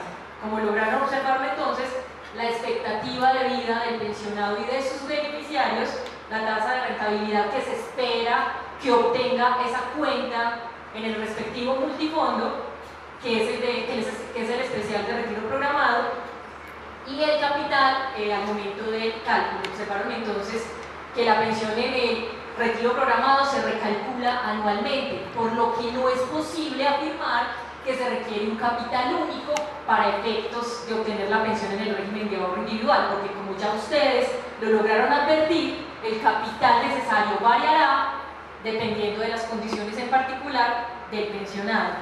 También advertir que en el régimen de ahorro individual tiene bastante relevancia los aportes voluntarios que pueda hacer el afiliado y que preferiblemente deben hacerse a temprana edad, porque son aportes que estarán expuestos a rentabilidad, que si se hace a los 20 años van a tener 40 años de rentabilidad. Señores, garantía de pensión mínima, recordemos ese beneficio con las 1.150 semanas. Entonces la posibilidad de obtener una pensión del salario mínimo en este régimen para quienes llegan a las edades de 57 años, 57 años mujeres, 62 años hombres, no tienen el capital necesario para una pensión del mínimo a esas edades y cumplen con esas 1.150 semanas. La posibilidad de pensionarse con el salario mínimo versus el régimen de prima media, donde se requerirían 1.300. Muy bien. Si hay aspectos problemáticos, señores, solo hay 4 administradoras de pensiones del régimen de ahorro individual en el país y 2 tienen el 80% de los afiliados. Ya saben ustedes, por venir y protección. Las otras 2 administradoras son Colfondos y un Mutual. Importante también la elección de multifondos. Miren, los multifondos comenzaron desde el 2011 a operar y solo el 2% de los afiliados del RAIS eligieron multifondo. Tenemos entonces a la mayoría en el multifondo moderado, privándose de las altas rentabilidades que tiene el multifondo de mayor riesgo, que está diseñado para la población más joven. Entonces, importante, los que deciden estar en el régimen de ahorro individual y tienen menos de 35 años, podríamos decir, Julián, que elijan el multifondo de mayor riesgo. Ahora, señores, miren, esto es importante y esto lo reflexiono en mis clases, con el semillero que tenemos. Señores, no es posible comparar el uno y otro régimen. ¿Por qué? Miren, señores, yo considero que se cometió un error al establecer en Colombia un régimen dual. Los pusieron a competir y son absolutamente diferentes el régimen de prima media y el régimen de ahorro individual. Deberían complementarse, como sucede hoy en Costa Rica. Deberían por el sistema multipilar. Muy bien, a eso nos vemos abocados. Definitivamente en la próxima agenda legislativa estará una reforma pensional y nosotros, ciudadanos, nos corresponde pronunciarnos, señores. Necesitamos un sistema que se complemente y no que compita, porque evidentemente ha traído cientos de problemas. Hoy vemos las consecuencias. Miles de afiliados del régimen de ahorro individual con tasas de reemplazo del 30 al 40%, que si hubieran permanecido en prima media estuvieran obteniendo tasas de reemplazo del 80%. ¿De acuerdo? Esa es la problemática que vivimos hoy. Señores, 3 preguntas, porque la facultad nos exige que faltando 10 minutos las puertas deben estar cerradas. Entonces, el señor, 1, 2. Bueno, vamos a ver cómo nos alcanza el tiempo, ¿listo? Entonces sí les pido que sean muy precisos y puntuales para que el profesor Julián nos colabore. Muy bien, hoy con la conferencia experiencia todo es hipotético. Me preocupa que ustedes, por ejemplo, cuando a los 52 años, que es los 10 años antes de pensionarse, lo asesoren a uno más con la intención de quedarse dentro del negocio por uno. Tengo la experiencia de hoy. Yo califico para el régimen de transición de prima media. La asesora me certificó que me iba mejor por el fondo privado que por pensiones.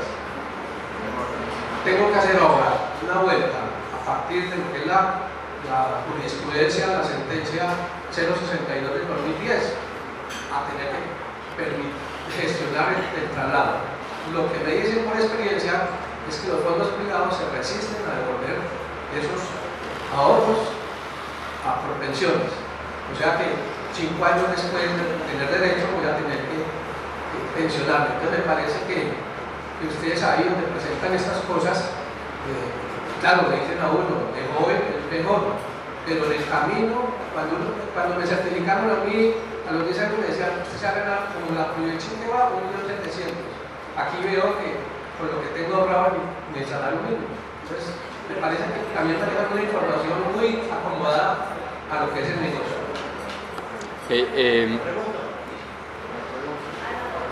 La pregunta es, ¿por qué asumen ese papel de no generar toda la información de manera clara para tomar uno sus propias decisiones? Sí, ahí. Gracias por la pregunta. ¿Preferís que se hagan todas las preguntas y contestan Como quieran. Son dos preguntas. Primera, a los 110 años es el cálculo que hace ustedes porque por una resolución del gobierno, tengo entendido. ¿Esos 110 años cambian con el tiempo o siempre han permanecido iguales? ¿Y qué pasa si yo hago ese cálculo como si fuera vitalicio, como si fuera una renta... ¿cómo es? Vitalicia. ¿Una renta vitalicia? No, como si fuera perpetuidad. Sí, el cálculo yo lo hago a 110 años. ¿Cómo sería ese cálculo si lo realizo a perpetuidad? Usted que es actuarial me entiende la pregunta. Y la otra es el número de personas vivas. El número de personas vivas, ese dato lo da el gobierno.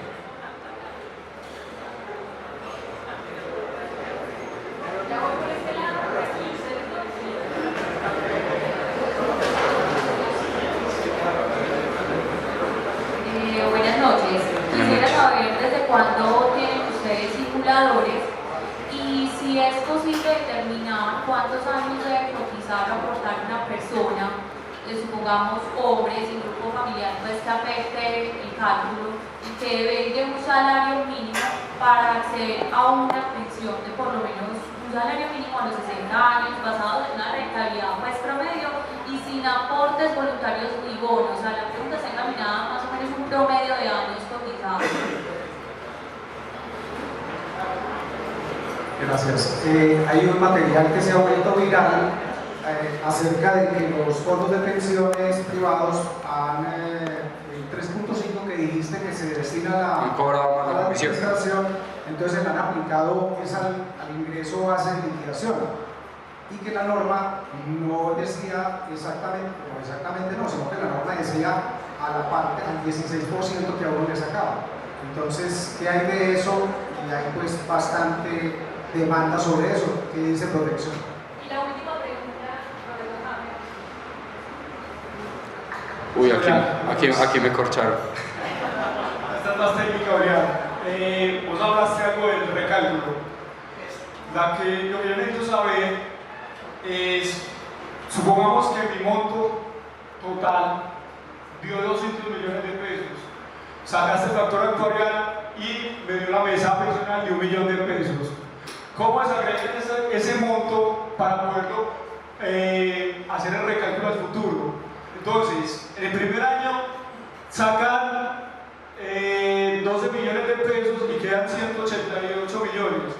¿Esos 188 millones dan una rentabilidad fija o la ponen a jugar en el mercado de capitales? Listo, lo otro es, o garantizan un interés mínimo. Listo. Y lo otro que no tuviste en cuenta y que no hablaste mucho es que en el factor actuarial también influye mucho, no solamente la probabilidad, no solamente la rentabilidad que dé, sino que también lo que cobran ustedes financiero, el costo, hay otro costo asociado ahí. Todas las variables influyen mucho en ese factor actuarial. Entonces la mesa de por sí, para que pueda aumentar ese recálculo, me tiene que dar una rentabilidad muy alta. Y hoy, hasta el año pasado y hasta lo que ha este año, la rentabilidad ha sido mala, ha generado pérdidas. Yo no le puedo decir a la gente, en el caso hipotético de 4, 5, 6, 7, 8, cuando los portafolios de inversión no están dando esas rentabilidades. ¿Listo? Listo. Ya, listo. Juli, tienes 7 minutos. Bueno, recorro. La primera, en el tema de asesoría, sí hay que reconocer que se han hecho muchos errores en las asesorías ¿qué tengo que decir? La Superintendencia Financiera viene desde hace 2009, si no estoy mal, con circulares donde nos dice cómo debe ser ese simulador pensional, o por lo menos esa proyección, cómo se debe hacer esa proyección, cuáles son los parámetros que se debe hacer y en qué momento se debe hacer. Desde el caso de protección, el trabajo que hace o lo que busca hacer es realizar la reasesoría faltando 10 años de pensión.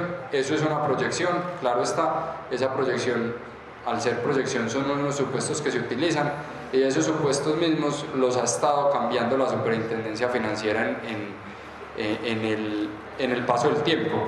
Como les digo, si una persona se hubiera asesorado en el 2009, se hubiera hecho la asesoría con unas proyecciones y unos parámetros, 2010 sale una actualización de la tabla de mortalidad, 2015 sale esta nueva resolución, todo eso tiene un impacto negativo en la mesada pensional del régimen de ahorro individual. Entonces, sí puede cambiar la situación.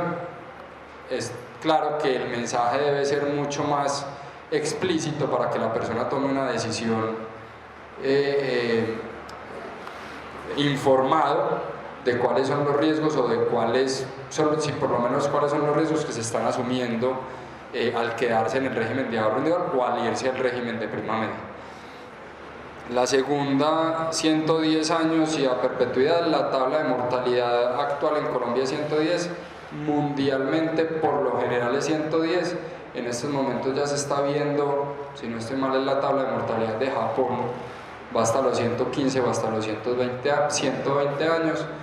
Eso hay que tener en cuenta que por el impacto que ha tenido la tecnología en la medicina, lleva a que las personas, a que nosotros vivamos mucho más de lo que vivíamos antes. Cada actualización de una tabla de mortalidad conlleva a un cambio en la probabilidad de vida. Hasta ahorita no hemos visto que cambie la edad máxima en los 110 años. Pero digamos que ya en el mundo se está hablando de personas que van o que pueden llegar a vivir hasta los 110 años. Si llega una persona a vivir hasta los 110 años, pues claramente la tabla de mortalidad tiene que ir aumentando en ese momento. Que se haga, pues que realmente llegue o no, habrá personas mucho más expuestas a que realmente se llegue a esa edad, pero digamos que ahí el trabajo importante del regulador es que las vaya actualizando permanentemente para que no haya brincos tan grandes. Cuando digo brincos tan grandes es que, por ejemplo, lo que le pareció al señor de la asesoría, pues si estuvo antes del 2009, la nueva tabla de mortalidad en vejez tuvo un impacto del 10, 12, 15% en la mesada pensional. Si eso se actualiza gradualmente, vemos que los impactos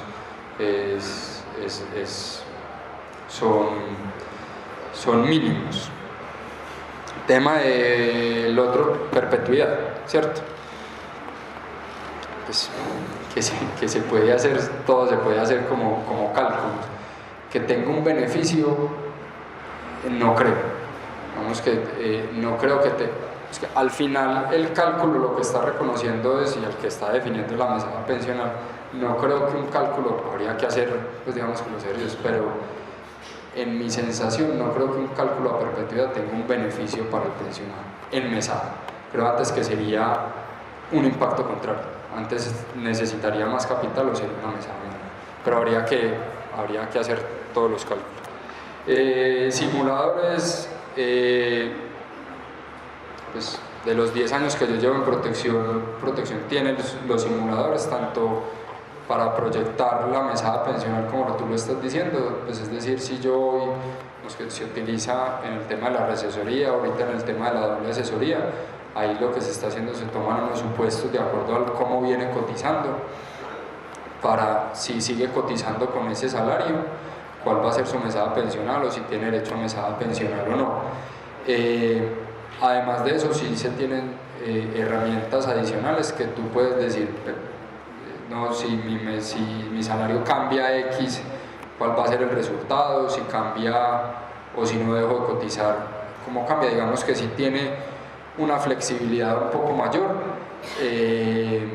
por disposición de la superintendencia. La circular, realmente no me acuerdo, la última es la circular 051, que es donde reglamenta todos los cambios o por lo menos todo lo que debe tener una herramienta como mínimo. Pero sí hay los simuladores y las herramientas suficientes para poder dar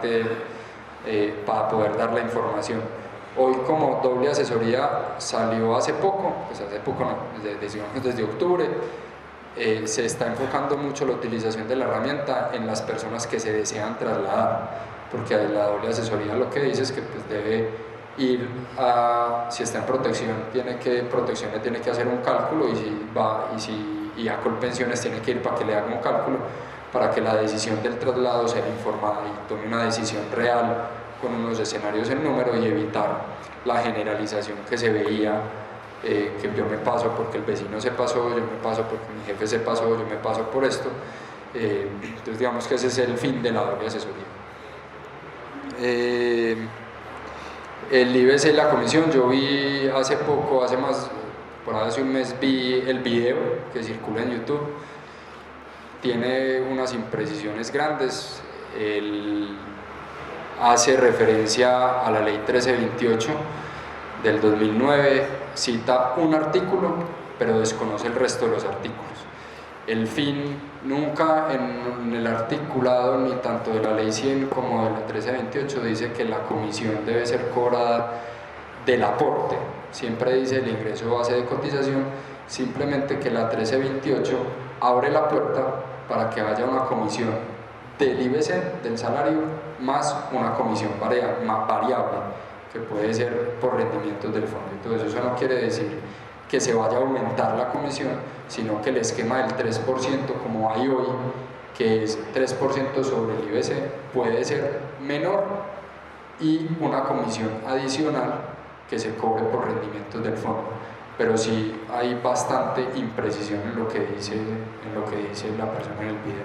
Si uno se va a la 1328 y lee el resto de artículos, inclusive el mismo artículo que dice él, si uno se pone a leer los parágrafos en los que está, es suficientemente claro que él está equivocado en lo que está diciendo en el video. Pero es una comisión muy alta. De todas maneras, así está impreciso el artículo, la comisión sale que le sacan a banco efectivo para la mesada, sale apenas 116 pesos. Acuérdense, sí, claro.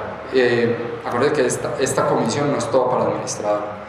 Ahí entra a jugar parte de la solidaridad del régimen pagando el seguro previsional, que el seguro previsional al final lo estamos financiando todos los afiliados que cotizamos al régimen de ahorro individual para garantizar que aquellas personas que se invaliden y fallezcan puedan tener el capital suficiente para poder pagar la mesada pensional. Y hoy en día gran parte de ese 3% se lo está llevando el seguro previsional. Hoy en promedio la comisión de los fondos, bueno, o sea, hay que sacar el mutual, que el mutual es una cosa totalmente atípica, pero sí es 1.15 la comisión del fondo, del administrador. El 1.85 es el pago del seguro previsional. O el mutual es una casa aparte, pues por el segmento en el que está, que son solo estratos 4, 5 y 6, con salarios altos. Entonces se tiene estudiado que esas personas se siniestran muy poquito. Entonces la tasa que ellos pagan es el 1 y tienen una comisión del 2. Pero como dijo Carolina, o el mutual es el 1% del mercado. El resto está en 1, 2, 3 o 4% del mercado. El resto está concentrado en el resto que tenemos una distribución muy similar. Y la corchada, el recálculo. El capital Digamos que empezamos por el principio de los 200 millones de pesos y se definió inicialmente con 200 millones de pesos, ese capital va variando diariamente. Ahí te respondo una pregunta, y es que ese capital está invertido con el régimen de inversión del fondo de retiro programado. Él va rentando y diariamente va cambiando. Cada mes yo retiro la mesada pensional en número de unidades, yo lo retiro, y en el momento que vaya a hacer el recálculo, es decir, digamos en enero, yo cojo un corte y cojo el saldo que hay en ese momento, ¿cierto?